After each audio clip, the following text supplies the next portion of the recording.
नरसिंह जी नाम के एक भक्त थे। नरसिंह जी का जब जन्म हुआ तो नरसिंह जी अंधे थे। नरसिंह जी की मां और नरसिंह जी के पिता दोनों ही मर गए। नरसिंह जी अपनी भौजाई और अपने भाई और अपनी दादी के साथ रहा करते थे। अंधे थे तो दादी को बड़ी चिंता थी, हे भगवान मेरा बुढ़ापा है, मैं मर जाऊंगी, इस बच्चे का कौन पेट भरेगा, भाई भौजाई कब तक साथ देंगे, कितने दिन अपने पास रखेंगे, कौन संगी बनेगा, कौन साथी बनेगा। तब वो मंदिर ले जाती नरसिंह को और वहां साधु संतों से हाथ जोड़कर कहती, बाबा ऐसी कृपा करो ये छोरा बोलने लग जाए। अच्छा, नरसिंह जी अंधे भी थे और गूंगे भी थे, बोलना भी नहीं आता था। नरसिंह जी को लेकर जाती, साधु संतों के पांव पड़वाती, बेटा इनके पांव छुओ, चरणों में लिटाती। चरणों में एक बार एक साधु जी बैठे ध्यान मग्न थे। वो माँ दादी अम्मा बोली, बाबा जी ओ बाबा जी, बाबा जी ओ बाबा जी। पर बाबा जी तो ध्यान मग्न थे और ये दादी अम्मा बार बार बोल रही है, बाबा जी ओ बाबा, बाबा ओ बाबा, बाबा ओ बाबा। अब बाबा जी का ध्यान खुला। बाबा जी बोले, मैया का है गो, भजन काहे नहीं करने दे रही है। बाबा मेरो छोरा, मेरो पोता है, ना बोल सके बाबा, ना देख सके, तुम बड़े साधु हो, बड़े भगवान के भक्त हो, ऐसी कृपा करो कि हमारा छोरो बोलने लग जाए, देखने लग जाए। संत ने कहा, अच्छा ठीक है, ला मेरी गोद में बिठा दे। नन्हा सा बालक था। संत जी ने कहते हैं वो संत साक्षात भगवान शंकर थे। जब आपकी कोई मदद करता है ना, ये ना सोचा करो कि फलाने व्यक्ति ने आपकी मदद की, फलाने व्यक्ति ने आपकी हेल्प की। परमात्मा ही उस रूप में आकर के हम सबकी मदद करते हैं और हम ईश्वर के इस उपकार को भूल जाते हैं, हम इस उपकार को बिसरा देते हैं। भगवान शंकर बोले, बेटा आओ, गोद में बिठाया और नरसिंह के कान में जोर से फूंक मार के कहा, बेटा बोलो राधे श्याम, बेटा बोलो राधे श्याम, बेटा बोलो राधे श्याम। आंखों में हाथ फेरा, मुंह में हाथ फेरा, कान से बोला, संत ने मुंह से बोला, कान में लगकर राधे श्याम। उसी क्षण नरसिंह जी बोलने लगे, राधे श्याम, राधे श्याम। नरसिंह जी को संत ने कहा, बेटा बोलो राधे कृष्ण, राधे कृष्ण। नरसिंह जी गाने लगे, राधे कृष्ण, राधे कृष्ण। नरसिंह जी बड़ी श्रद्धा से राधे कृष्ण, राधे कृष्ण, राधे कृष्ण गा रहे हैं। अब तो दादी झूम रही है, हे भगवान बड़ी कृपा है गई, छोरा बोलने लग गया, देखने लग गया, सुनने सारा ठीक। बाबा जी के चरणों में प्रणाम किया, बहुत सारी दक्षिणा देनी चाहिए। संत ने कहा, बेटी हम इसका क्या करेंगे, ये तुम अपने पास रखो और जाओ यहाँ से। माँ चली गई और अब तो नरसिंह जी बोलने लगे, देखने लगे। अब तो दिन भर राधे कृष्ण, राधे कृष्ण, राधा कृष्ण, राधे कृष्ण जपते नरसिंह। अब भौजाई ने देखा, राम राम, देवर जी तो देखने लगे, बोलने लगे, सुनने लगे। एक दिन भौजाई ने कहा, जाओ पड़े रहते हो घर में, कुछ कमा लो। नरसिंह जी गए तो सारे जहां जाएं बस वो राधे कृष्ण। सुबह से गए, सबको कीर्तन करा रहे हैं राधे कृष्ण, और शाम को खाली हाथ आए।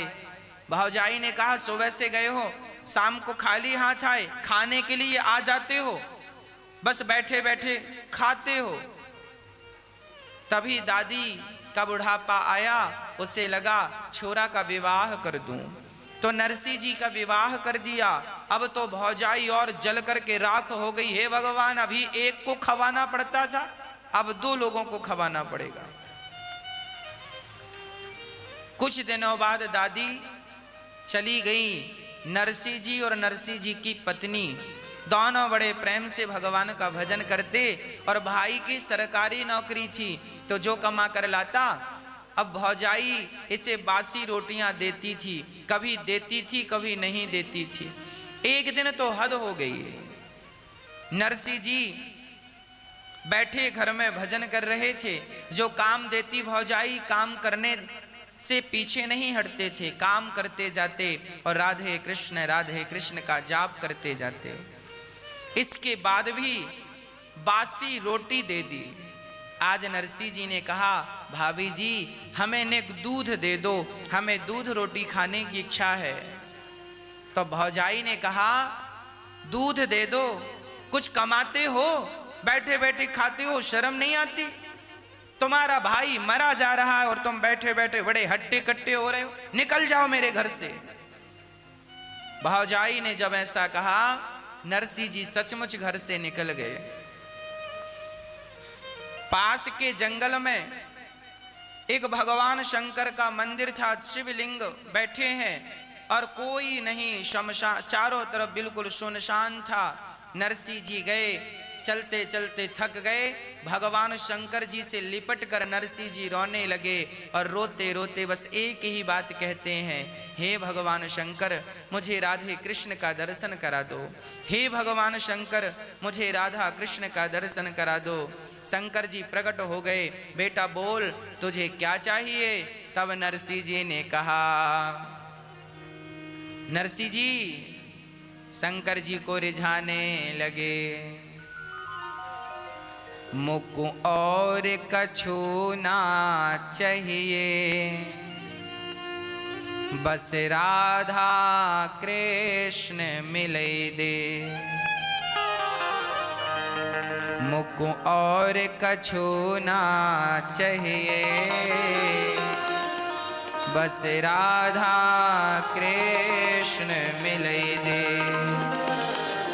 मैं तो शिव ही शिव को ध्याऊं और भांग धतूरा चढ़ाऊं, मैं तो शिव ही शिव को ध्याऊं, चावल चंदन चढ़ाऊं, मैं तो शिव ही शिव को ध्याऊं, चावल चंदन चढ़ाऊं, मैं तो शिव ही शिव को ध्याऊं, चावल चंदन चढ़ाऊं। शंकर जी प्रकट हो गए, बेटा बोल क्या चाहिए? आज 7 दिन से ना तूने भोजन किया है ना जल ग्रहण किया है, बस मेरे शिवलिंग से लिपट कर रो रहा है। मैं तेरी इस अखंड भक्ति से प्रसन्न हुआ हूँ, बोल तुझे क्या चाहिए? तो नरसिंह जी ने कहा, हे भोलेनाथ यदि आप मेरी भक्ति से प्रसन्न हो तो एक वरदान दे दो। क्या? मुझको और कछु ना चाहिए, मुझको और कछु ना चाहिए, बस राधा कृष्ण मिले दे, मुझको और कछु ना चाहिए, बस राधा कृष्ण मिले दे, मुझको और कछु ना चाहिए, बस राधा कृष्ण मिले दे, मुझको और कछु ना चाहिए, बस राधा कृष्ण मिले दे। नरसिंह जी ने कहा, हे भगवान शंकर यदि आप मुझ पर प्रसन्न हैं तो मुझको और कछु ना चाहिए,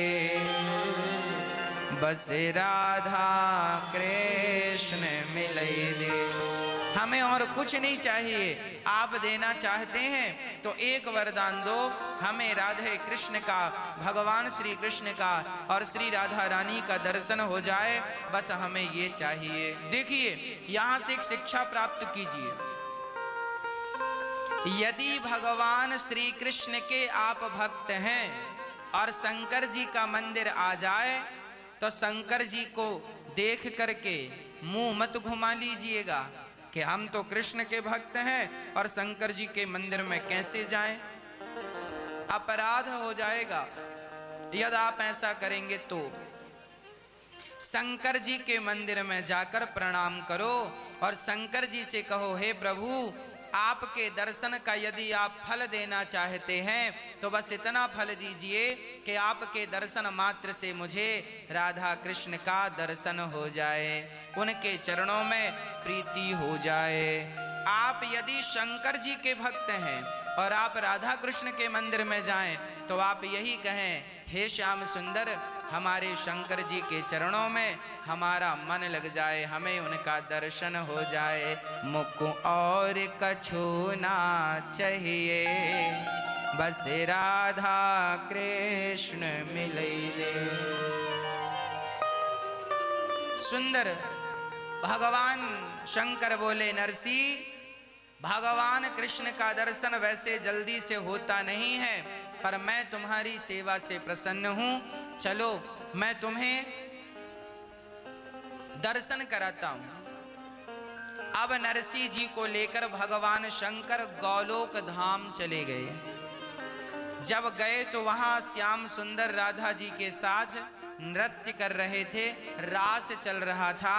नरसी जी और शंकर जी को देखकर भगवान कृष्ण बोले, हे भोलेनाथ आप आए हैं, पर ये सांसारिक जीव यहाँ क्यों आया है? शरीर के साथ यहाँ इसे क्यों लाए हैं? शंकर जी ने कहा, प्रभु ये बहुत बड़ा आपका भक्त है इसलिए इसको लाया हूं। नरसी जी ने भगवान का दर्शन किया। नरसी जी चरणों में गिर पड़े, दर्शन देकर हृदय से लगाकर भगवान ने कहा, बेटा नरसी अब तुम अपने मृत्यु लोक में वापस जाओ और मेरी भक्ति का प्रचार करो, जाओ लोगों के पतन से उन्हें बचाओ, भगवान का नाम सुनाओ, मेरी कथा सुनाओ और उनको पतन से बचाकर मेरे धाम को पहुंचाओ, जाओ। नरसी जी बोले, प्रभु आपको छोड़कर जाने का मन नहीं करता, मैं आपको छोड़कर कैसे जाऊंगा प्रभु? भगवान बोले, देखो तुम मुझे छोड़ो मत, तुम मुझे सदा अपने दिल में रखो, हृदय में रखो और जाओ, मेरी आज्ञा है कि तुम भक्ति का प्रचार करो, लोगों तक मेरा नाम पहुंचाओ, मेरा संदेश पहुंचाओ, जाओ लोगों को, संसार में फंसे हुए लोगों को कथा सुना सुनाकर मेरी ओर आकर्षित करो, तब उनका उद्धार होगा, जाओ। नरसी जी ने कहा, प्रभु कभी आपकी याद आई सो मैं क्या करूंगा? तब नरसी जी को भगवान ने केदार राग दिया, केदार राग दिया और कहा, जाओ जब भी इस राग को गाओगे मैं आपके पास आ जाऊंगा। हाँ, नरसी जी केदार राग लेकर आए, भगवान ने अपने घुंघरू दे दिए, नरसी जी पांव में बांधकर भगवान का कीर्तन किया करते थे। अब नरसी जी आए, वापस घर गए तो भौजाई ने फिर डांटा, फिर खाली हाथ आ गया। भाई भौजाई ने नरसी जी को अलग थलग कर दिया। नरसी जी की एक बेटी हुई, नरसी जी ने अंजार नगर में बड़े आदमी के घर अपनी बिटिया का, बाई का विवाह कर दिया। नाम था नानी बाई, नानी बाई का विवाह कर दिया, बड़ी धूमधाम से विवाह किया। अब हुआ क्या कि बाई की बेटी हुई, अर्थात नरसी जी की बेटी हुई, और जब वो सयानी हुई तो उसका विवाह फिक्स हुआ। तो वहां से मायरा की चिट्ठी आई, नरसी जी नानी बाई की सास और सास की सास और देवर नारायण सबने लिखा, नरसी जी के लिए ये लिखो नरसिंह जी ये लेके आए 1.25 मन सोना, 1.25 मन चांदी, 1.25 मन ये, 1.25 मन, इतना सामान लिखा। अब नरसिंह जी ने पढ़ा, मायरा इतना सामान, इतना सामान। नरसिंह जी वो चिट्ठी भगवान कृष्ण के चरणों में रख दी। प्रभु आप जानो, आपकी चिट्ठी जाने, बेटी आपकी है, मायरा आपको भरना है, मैं तो आपको जानता हूँ, आगे आप सब जानो। वो तो राधे कृष्ण राधे कृष्ण राधे कृष्ण जपने लगे। अब नरसिंह जी को याद आया कि मेरी एक ही बेटी है, मायरा भरने के लिए चलो, मेरे पास कुछ नहीं है, कोई बात नहीं, जो है वो लेकर चलूं। विवाह का समय नजदीक आया। नरसिंह जी ने अपने भाई से कहा, भैया हमें गाड़ी, बैलगाड़ी दे दो तो हम जाएं, भात भर के आए, मायरा भर के आए। भाई ने कहा कोई गाड़ी वाड़ी नहीं है। तो पड़ोसियों से कहा, भैया कोई गाड़ी वाड़ी हो जो दे दो। पड़ोसियों ने बहाना बना दिया, गाड़ी तो नहीं है पर चक्का है, गाड़ी का पहिया।